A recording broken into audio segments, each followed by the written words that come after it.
যে এবিপি আনন্দ যথেষ্ট শক্তিশালী একটা মিডিয়া হাউস, আর এডিটরকে একজন ওসি র্যাঙ্কের অফিসার সে এরকম হুমকি দিয়ে চিঠি দিচ্ছে, তারপরেও নোটিশ পাঠাচ্ছে, তারপরেও এখনো পর্যন্ত আমি যতদূর জানি যে সুমন দে কিন্তু বা এবিপি আনন্দের পক্ষ থেকে কোনো এফআইআর করা হয়নি।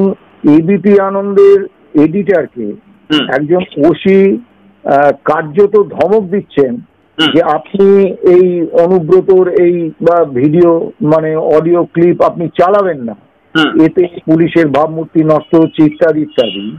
এইরকম একটা নির্দেশ দিচ্ছে, এত বড় একটা ঘটনা, সেই ঘটনার কিন্তু কোন রকম প্রতিফলন আমি আজকের আনন্দবাজারে দেখলাম না। এটা আমাকে বড় বিস্মিত করেছে। আসলে এটা আদৌ এবিপি আনন্দকে ধমকানোর জন্য এই চিঠিটা দেওয়া হয়েছে না, যে সমস্ত বিভিন্ন ইউটিউব চ্যানেল যারা আজকে মানে একদম ইলেকট্রনিক মিডিয়ার কার্যত প্রতিদ্বন্দ্বী হয়ে বিভিন্ন খবর একেবারে গ্রাউন্ড লেভেল থেকে তুলে এনে দর্শকদের মানুষের কাছে পৌঁছে দিচ্ছে, তাদেরকে এই বার্তাটা দেওয়া হয়েছে। সরকার যে দুর্নীতি করেছে, শাসক দল যে সেই দুর্নীতির সঙ্গে সংশ্লিষ্ট, এ নিয়ে কোনো রকম প্রশ্ন নেই। এবিপিকে এই চিঠিটা পাঠানোর মধ্য দিয়ে মূল উদ্দেশ্যটা এবিপি বা আনন্দবাজারকে ধমক দেওয়া নয়, একদম ধমকটা হচ্ছে বিভিন্ন ইউটিউব চ্যানেলকে। আপনি নিশ্চয়ই বলতে চাইছেন যে এবিপি আনন্দকে এফআইআর করা বা সুমন দেকে এফআইআর করা বা আইনি নোটিশ পাঠানো, এর মাধ্যমে ইউটিউবারদের বার্তা দেওয়া। আপনি নিশ্চয়ই জানেন যে আমাদের বিবিধ নিউজে একটি খবর যেখানে আমরা একটি প্রশ্ন তুলেছিলাম কুণাল ঘোষ, তৃণমূলের মুখপাত্র কুণাল ঘোষের ফেসবুক পোস্ট করা একটি ছবি, যেখানে রাইসের মালিক সমিত রায়ের সঙ্গে তাকে দেখা গিয়েছিল লন্ডনের। সমিত রায়ের লন্ডনের অফিস উদ্বোধনে কুণাল ঘোষ গিয়েছিলেন এবং আমরা প্রশ্ন তুলেছিলাম যে চাকরি চুরির বাজারে যারা কম্পিটিটিভ এক্সাম প্রিপারেশন নেওয়ায় ছাত্রছাত্রীদের, হাজার হাজার ছাত্রছাত্রীদের এই 2016 এসএসসি পরীক্ষায় যাদের চাকরি গিয়েছে বা যারা পরীক্ষায় বসেছিল পুরো 22 লক্ষ, সেখানেও হয়তো এই রাইসের স্টুডেন্ট রয়েছে, না থাকাটা অস্বাভাবিক নয়। তারা এর প্রতিবাদ না জানিয়ে শাসক দলের মুখপাত্রের সঙ্গে ঘনিষ্ঠ সম্পর্ক বজায় রাখছেন এবং এমন একটা চাকরি চুরির বাজারে আমরা সেটা নিয়ে প্রশ্ন তুলেছিলাম যে এটা কি সন্দেহজনক নয়। তো আমাদেরকে বেলঘরিয়া থানায় ডেকে পাঠানো হয়েছিল, আমরা দেখা করেছিলাম, ভিডিও ডিলিট করতে বলা হয়েছিল, আমরা করবো না পরিষ্কার জানিয়ে দিয়েছি। এই আপনার সাথে কথা বলার কিছুক্ষণ আগেই আমাদের কাছে আবারও ফোন এসেছে, আবারও তলব করা হয়েছে বেলঘরিয়া থানায়। এখন পুলিশ অফিসাররা কি শাসক দলের তাবকতা করতে করতে মিনিমাম যে পুলিশি আইন কানুন সম্পর্কে যে জ্ঞানটা থাকা, পুলিশ ম্যানুয়াল সম্পর্কে যে জ্ঞানটা থাকা, সেটাও কি হারিয়ে ফেলছেন? ভিডিও কেন ডিলিট হবে? আবার আপনাকে বলা হয়েছে যে আপনারা ওই রাইসের কর্ণধারের সঙ্গে দেখা করুন। কেন? তার যদি অভিযোগ থেকে থাকে, প্রথম কথা তিনি লিখিত অভিযোগ করেছেন না মৌখিক অভিযোগ করেছেন আমি জানি না। যদি মৌখিক অভিযোগ করে থাকেন, সে অভিযোগের কোনো আইনগত মূল্য নেই। না, আমরা পরিষ্কার জানিয়ে দিয়েছি, আমাদের যখন বলা হয়েছিল ভিডিও ডিলিট না করলে আপনারা রাইসের কর্ণধারের সঙ্গে দেখা করুন, আমরা আমাদের তরফ থেকে পরিষ্কার জানিয়ে দিয়েছি হু ইজ রাইস, হু ইজ সমিত রয়।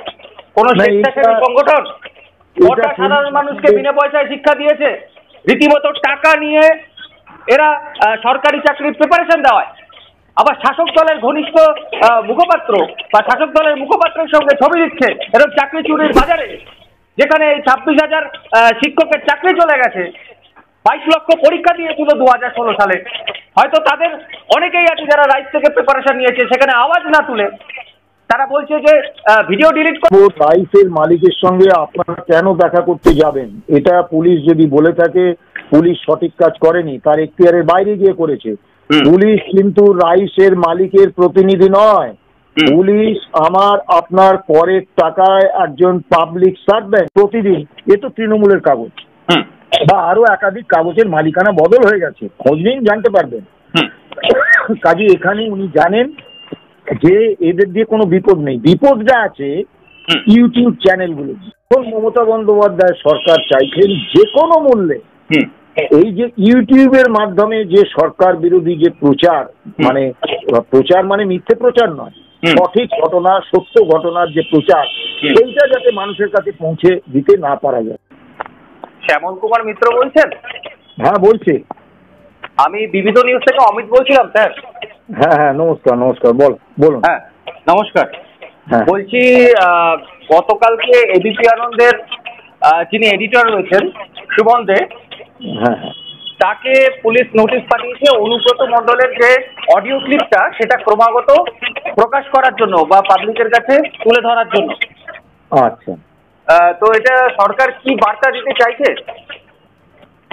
দেখুন, প্রথম কথা হচ্ছে এইভাবে কোনো নিউজ এডিটরকে কোনো পুলিশ এইভাবে কখনো নোটিশ দিতে পারে না, এটা বেআইন।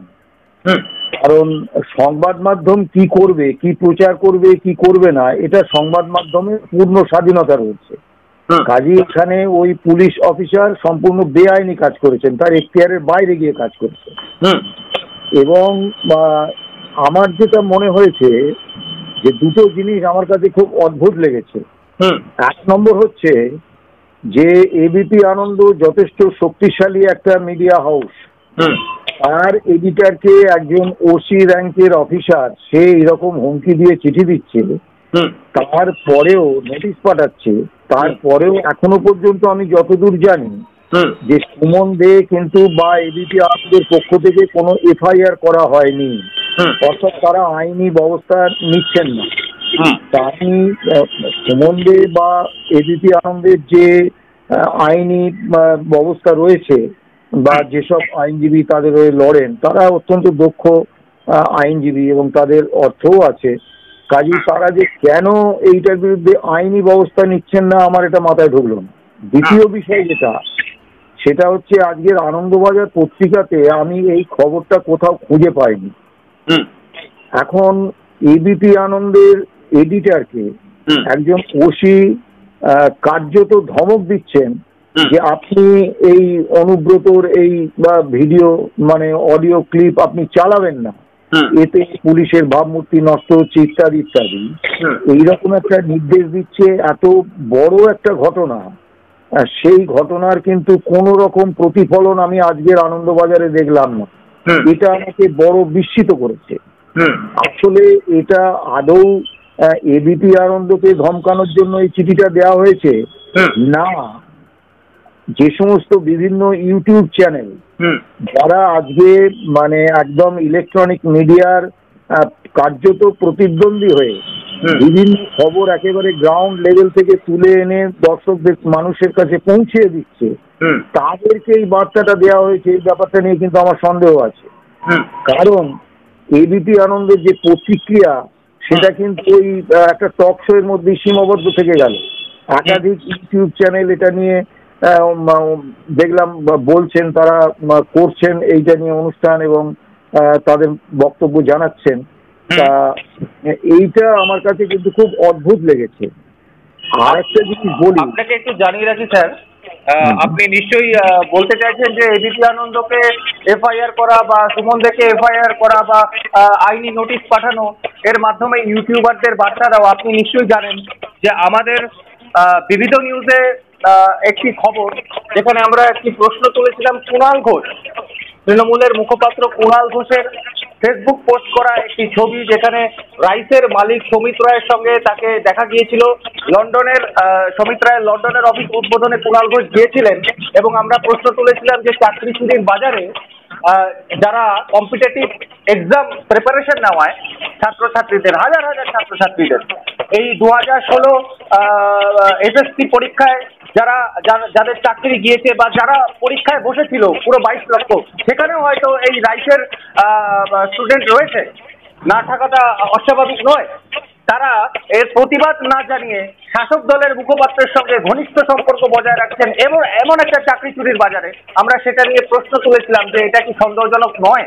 তো আমাদেরকে বেলঘরিয়া থানায় ডেকে পাঠানো হয়েছিল, আমরা দেখা করেছিলাম, ভিডিও ডিলিট করতে বলা হয়েছিল, আমরা করবো না পরিষ্কার জানিয়ে দিয়েছি। এই আপনার সাথে কথা বলার কিছুক্ষণ আগেই আমাদের কাছে আবারও ফোন এসেছে, আবারও তলব করা হয়েছে বেলঘরিয়া থানায়। কি বলবেন? প্রথমে একটা কথা বলি যে এই কুণাল ঘোষ এর কাছে আমি ব্যক্তিগতভাবে খুব কৃতজ্ঞ। কেন জানেন?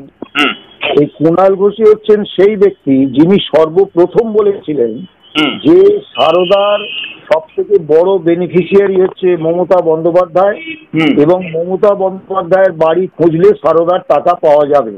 কোন বিরোধী রাজনৈতিক দল কিন্তু এই অভিযোগ মমতা বন্দ্যোপাধ্যায়ের বিরুদ্ধে করেননি। আবার এই কুণাল ঘোষই একমাত্র লোক যিনি বিরোধীদের অনেক আগে বলেছিলেন যে পার্থ চট্টোপাধ্যায় যে শিক্ষক শিক্ষাকর্মী নিয়োগ নিয়ে এই দুর্নীতি করছে এটা দল জানতো, দলের সর্বস্তরে এটা জানা ছিল এবং দলের সর্বোচ্চ স্তরও এটা জানতো। কাজে কাজে কুণাল ঘোষের প্রতি আমার এই যে মাঝে মাঝে কিছু সত্যি কথা বলে দেওয়া, এবং শাসক দলের মুখপাত্র যখন মাঝে মাঝে সত্যি কথা বলে দিচ্ছেন তখন সেটার জনগ্রহণযোগ্যতা অনেক বেশি হয়। কিন্তু প্রশ্ন হলো, আপনি কোনো গর্হিত অপরাধ করেননি, আপনি একটি ছবি সোশ্যাল মিডিয়ায় দেখেছেন এবং নিয়োগ দুর্নীতি নিয়ে যে ব্যাপক দুর্নীতির স্তরটা যে ব্যাপক এবং এটা যে একটা প্রাতিষ্ঠানিক দুর্নীতি, শাসক দল যে এই দুর্নীতির সঙ্গে সম্পূর্ণ ওতপ্রোতভাবে জড়িত, এটা আজকে প্রমাণিত সত্য, এটা কেউ অস্বীকার করতে পারছে না। এবং সরকারও আদালতে স্বীকার করেছে যে হ্যাঁ ওয়াইড স্প্রেড দুর্নীতি হয়েছে, এটা হাইকোর্টের এবং রায়ে পরিষ্কার লেখা আছে। কাজেই সরকার যে দুর্নীতি করেছে, শাসক দল যে সেই দুর্নীতির সঙ্গে সম্পৃক্ত, এ নিয়ে কোনো রকম প্রশ্ন নেই। সেক্ষেত্রে কুণাল ঘোষের কোনো ছবি কোনো বেসরকারি শিক্ষা ব্যবসায়ীর সঙ্গে দেখলে একটা প্রশ্ন আসা স্বাভাবিক, কিন্তু আপনারা এরকম কোনো কনক্লুশন করেননি যে রাইসের মালিক এই দুর্নীতির সঙ্গে জড়িয়ে, এটা তো আপনি বলেননি। আমি এই ভিডিওটা দেখেছি, আপনি বিক্রম বাবু আমার অত্যন্ত স্নেহের মানুষ, বিক্রম বাবুকে আপনি প্রশ্ন করেছেন, তিনি তার উত্তর দিয়েছেন। তাই এতে বেলঘরিয়া থানা আপনাদের কেন ডেকে পাঠালো এর আইন গ্রাহ্যতা সম্পর্কে আমি জানি না, কেন ডেকে পাঠালো। এবং সব থেকে বড় কথা, আপনি যেটা বলছেন সেটা যদি সত্যি হয় যে ভিডিও ডিলিট করার কথা বলেছে, কোন গ্রাউন্ডে ভিডিও ডিলিট হবে? এখন পুলিশ অফিসাররা কি শাসক দলের তাবকতা করতে করতে মিনিমাম যে পুলিশি আইন কানুন সম্পর্কে যে জ্ঞানটা থাকা, পুলিশ ম্যানুয়াল সম্পর্কে যে জ্ঞানটা থাকা, সেটাও কি হারিয়ে ফেলছেন? ভিডিও কেন ডিলিট হবে? হ্যাঁ, যদি আপনি তার সম্পর্কে কোনো আপত্তিকর কথা বলে থাকতেন, আপনার কাছে কোনো প্রমাণ না থাকতো, নিশ্চয়ই আপনাকে ভিডিও ডিলিট করার কথা বলতে পারতেন, কিন্তু তা তো নয়। আপনি একটা প্রশ্ন করেছেন এবং যাকে প্রশ্ন করেছেন তিনি তার উত্তর দিয়েছেন।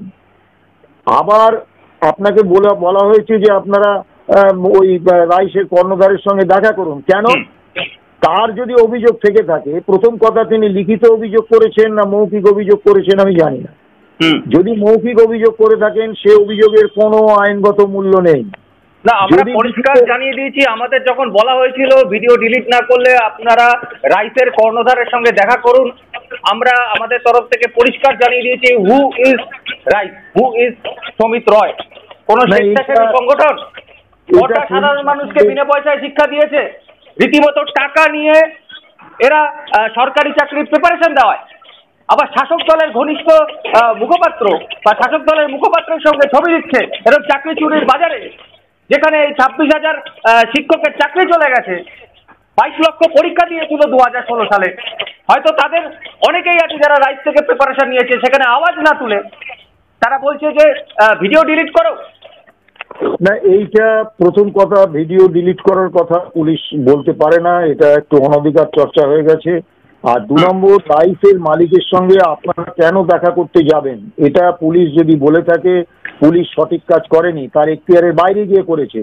পুলিশ কিন্তু রাইসের মালিকের প্রতিনিধি নয়, পুলিশ আমার আপনার করের টাকায় একজন পাবলিক সার্ভেন্ট, এর বাইরে কিছু নয়। সে মানুষের কাজ করবে এবং সরকারি নিয়ম কানুন মেনে, পুলিশ ম্যানুয়াল মেনে কাজ করবে। হ্যাঁ, যদি রাইসের মালিক কোনো লিখিত অভিযোগ থানায় দায়ের করে থাকে তাহলে সেই প্রেক্ষিতে রাইসের মালিককেও তিনি থানায় ডেকে পাঠাতে পারেন, আপনাদেরও ডেকে পাঠাতে পারেন, এবং সেখানে আপনাদের পারস্পরিক মুখোমুখি বসিয়ে তিনি জিজ্ঞাসাবাদ করতে পারেন, এই অধিকার তার আছে। কিন্তু তিনি কখনোই এটা পারেন না যে আপনারা গিয়ে রাইসের মালিকের সঙ্গে দেখা করুন। কেন? আপনারা কি রাইসের মালিকের চাকর বাকর নাকি?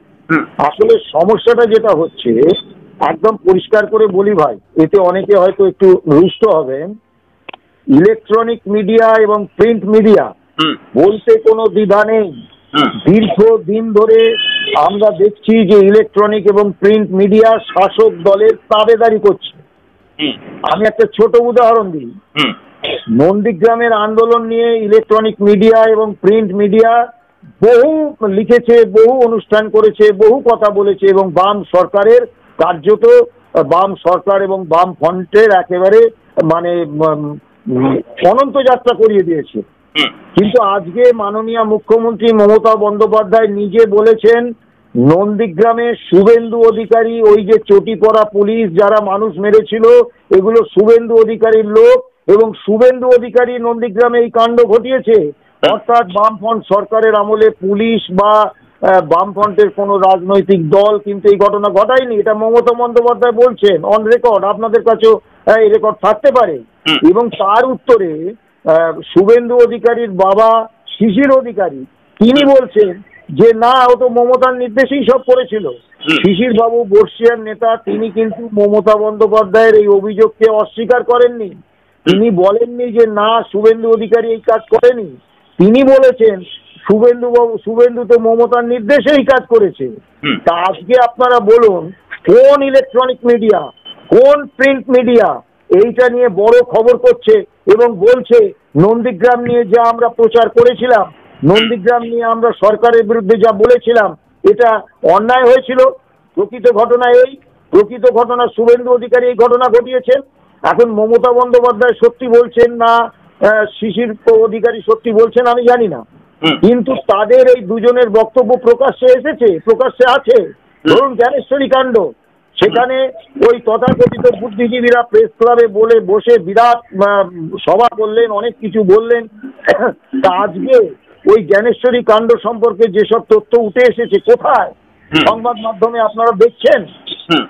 কার্যত ইলেকট্রনিক মিডিয়া, এবং বলতে খুব দুঃখ লাগে, ইলেকট্রনিক মিডিয়ার টক শো বাম সরকারের আমলে সরকারের বিরুদ্ধে একটা মানে লড়াইয়ের জায়গা ছিল। সেখানে আমরা সেই টক শো থেকে অনেক তথ্য জানতে পারতাম এবং সরকার বিব্রত হতো। আজকে সেই টক শো গুলোকে কার্যত কলতলার ঝগড়ায় নিয়ে গিয়ে পৌঁছে দেওয়া হয়েছে। আপনি কি আমাকে বিশ্বাস করতে বলেন যে এবিপি আনন্দে আমরা যখন দেখি ওই কলতলার ঝগড়া হচ্ছে, সুমনদের মতো অত্যন্ত দক্ষ, অত্যন্ত গুণী মানুষ এবং অত্যন্ত পারদর্শী, দীর্ঘদিন যার সাংবাদিকতার অভিজ্ঞতা রয়েছে, দীর্ঘদিন যিনি টক শো পরিচালনা করছেন, তিনি এই কলতলার ঝগড়া থামাতে পারেন না। অর্থাৎ এই কলতলার ঝগড়াটাকে প্রমোট করা হচ্ছে যাতে মানুষ প্রকৃত সত্যগুলো, প্রকৃত তথ্যগুলো জানতে না পারে। আমরা আগে বাম সরকারের আমলে বিভিন্ন পত্র পত্রিকায় লিখতাম এবং সপ্তাহে 3-4টে করে লেখা নিবন্ধ, সম্পাদকীয় নিবন্ধ প্রকাশ হতো। এখন এই সংবাদপত্রগুলো আমাদের বলে যে দাদা দয়া করে লেখা পাঠাবেন না, আপনাদের লেখা ছাপতে পারবো না।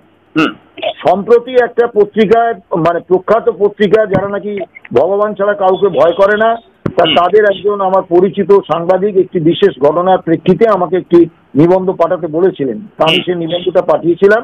পাঠিয়ে কয়েকদিন দেখলাম যে সেটা তো প্রকাশ হচ্ছে না। তা আমি সম্পাদক মশাইকে ফোন করেছিলাম, কি ব্যাপার দাদা, লেখাটা পাঠালাম না, আমরা বাইরের কারোর লেখা নিচ্ছি না। অর্থাৎ প্রিন্ট মিডিয়া এবং ইলেকট্রনিক মিডিয়া একেবারে লাগাতার একটা মানে শাসক দলের হয়ে এবং কেন্দ্রের শাসক দলের হয়ে, রাজ্য এবং কেন্দ্রের শাসক দলের হয়ে একটা এমন ভাষ্য তৈরি করতে চাইছে যেন বিজেপি এবং তৃণমূল বাদে পশ্চিম বাংলায় অন্য কোনো রাজনৈতিক দল নেই। আমি আপনাকে আরেকটা উদাহরণ দিই। এই অনুব্রত কাণ্ডে বিজেপির যে রাজ্য সভাপতি, তিনি একটা ভয়ঙ্কর কথা বলেছেন এবং সেই কথাটাকে সেকেন্ড করেছেন তথাগত রায়। সুকান্ত মজুমদার একজন অধ্যাপক মানুষ, মার্জিত শিক্ষিত মানুষ, তার মুখ থেকে আমি এই কথাটা প্রত্যাশা করিনি। তিনি বললেন হিন্দু অনুব্রতকে কোণঠাসা করার জন্য মুসলিম কাজল শেখকে তুলে আনার একটা চক্রান্ত হচ্ছে। তাহলে কি সুকান্ত বাবুরা এরকম একটা হিন্দু রাষ্ট্র গঠনের স্বপ্ন দেখেন যেখানে অনুব্রত মণ্ডলের মতো হিন্দুরা থাকবে? অর্থাৎ হিন্দু বলে অনুব্রত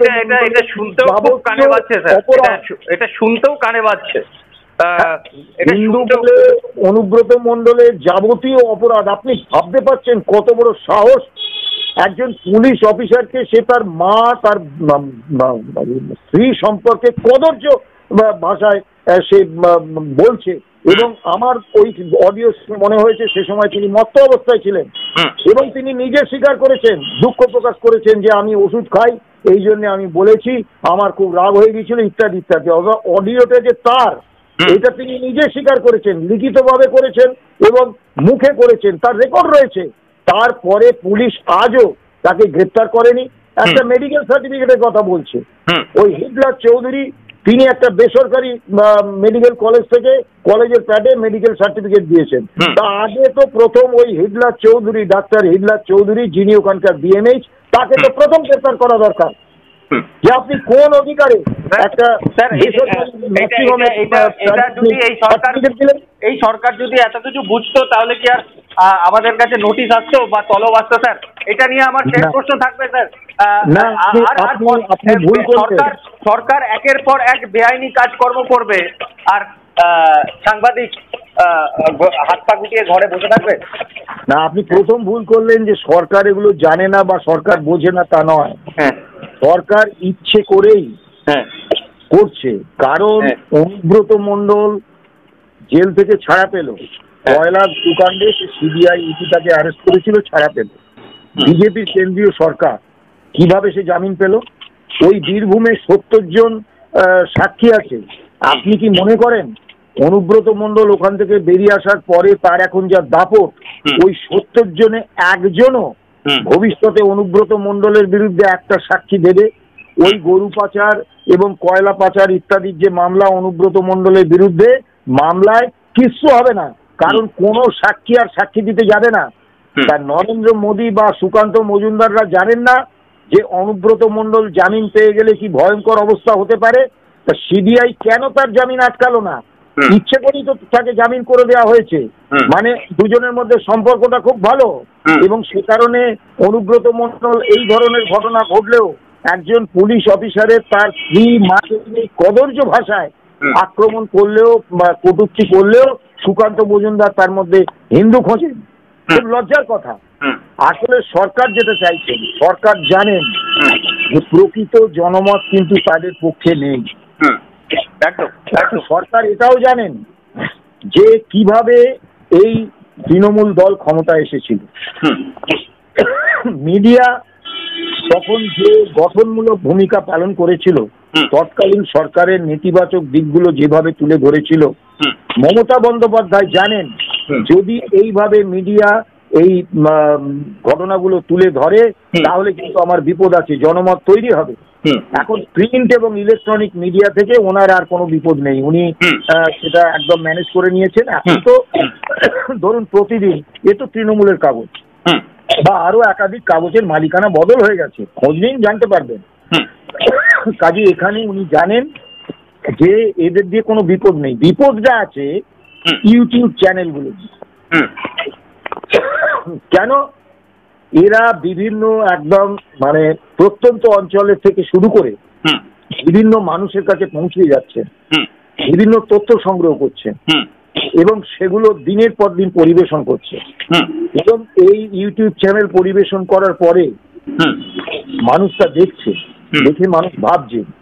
এখন মমতা বন্দ্যোপাধ্যায় সরকার চাইছেন যে কোনো মূল্যে এই যে ইউটিউবের মাধ্যমে যে সরকার বিরোধী যে প্রচার, মানে প্রচার মানে মিথ্যে প্রচার নয়, আনন্দকে চিঠি দিতে পারছি আমরা, তাকে হুমকি দিচ্ছি তোমরা কোন ইউটিউব চ্যানেল, ওই সামান্য তোমাদের পুঁজি, সামান্য তোমাদের ক্ষমতা, তোমরা কিন্তু বাড়াবাড়ি করলে তোমাদের কপালে কিন্তু বিপদ আছে। অর্থাৎ ইউটিউব চ্যানেলের মাধ্যমে সরকারের যে দুর্নীতি, সরকারের যে অনিয়ম, সরকারের যে আইনি বিরোধিতা, সরকারের যে জনবিরোধিতা, এইটা যাতে সাধারণ মানুষের কাছে পৌঁছিয়ে না যায়, এই জন্যই কিন্তু এবিপি আনন্দকে চিঠি দেওয়া হয়েছে। আর আমি আবারও বলছি, সুমনদের প্রতি সম্পূর্ণ শ্রদ্ধা রেখেই বলছি, এই যে কেন এখনো পর্যন্ত এই নোটিশের বিরুদ্ধে আইনি ব্যবস্থা নিলেন না, এটা আমার মাথায় ঢোকেনি।